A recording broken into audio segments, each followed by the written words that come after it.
Fairbanks has a long history of being a close-knit town, one built upon resiliency, built upon this idea of like carving yourself out of the Arctic, carving your future out of the hillside, if you will. And we've really built upon that ever since then. So Fairbanks is in the interior of Alaska. If you look at the center of the state, that's where we're at. We're known as the Golden Heart. You know, some people say we're kind of at the end of the road. I wouldn't say we're at the end of the road, but we're certainly a kind of final destination for many places and many people going north. So one of our sayings is, if you can do it in the Arctic, you can do it anywhere. Funny, because I was the only person in my flight school class that put Alaska #1. But I was immediately struck by the beauty, the majestic, almost like fairy tale land beauty that you do not see in the lower 48. What really sold me on it though, within the first couple months, was the culture of the people in Alaska. Independent, resilient, capable of doing anything.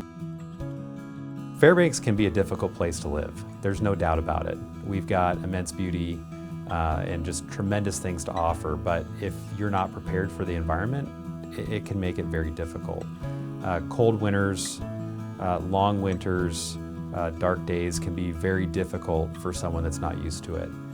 There is a lot of work that's being done through the university system, DoD itself, to try to address these issues and find out what we can do to be supportive of our fellow Alaskans, to be supportive of our military members while they're here.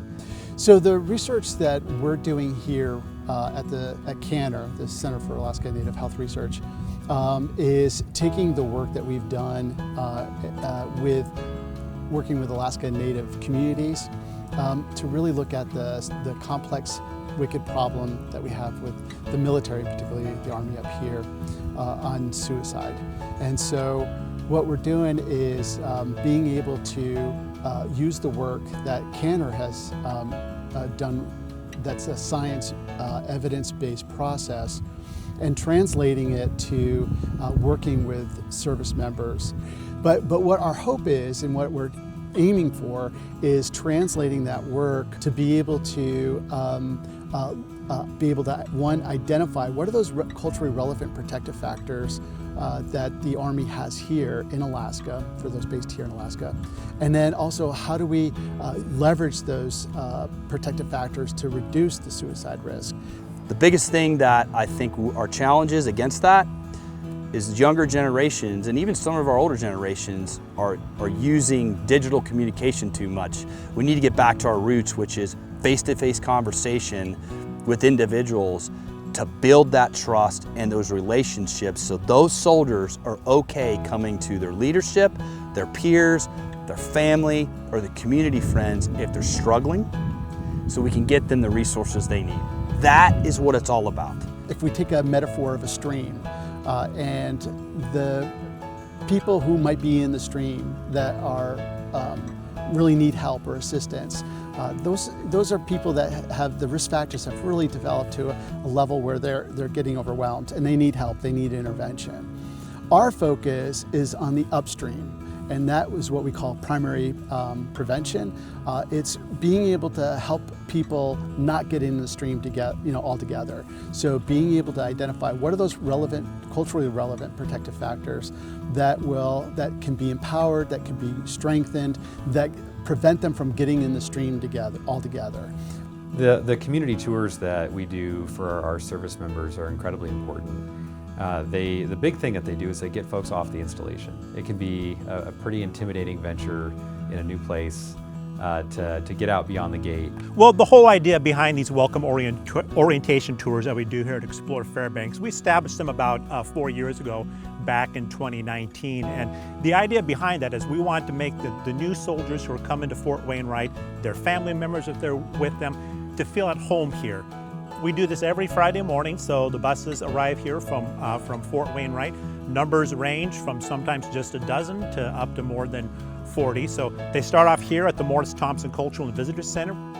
When we get the chance to have the spouses and dependents come on the tour, it's really fun to have them come along and be excited about learning about where they've moved to. They may have done a little bit of research, know some basic things, but when they're on tour with us, they really get a chance to see how it all fits together, that there is something to do, that they can have a lot of fun, a lot of activities. So it's fun to see that excitement of, okay, we moved to someplace new, we get to really absorb it and take advantage of living here.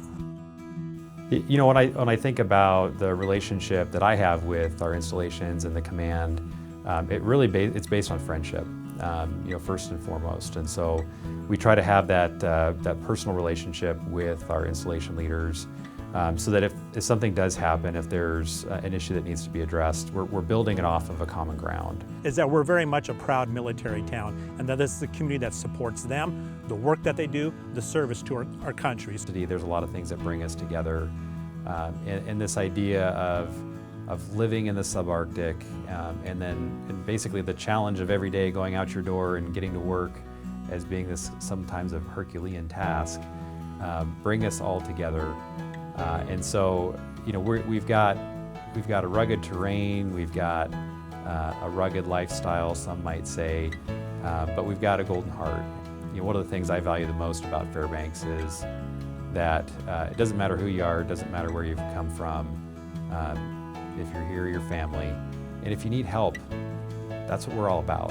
If there's a need in the community, we're here to fill it, and Fairbanks does that hands down, better than any place I've ever seen.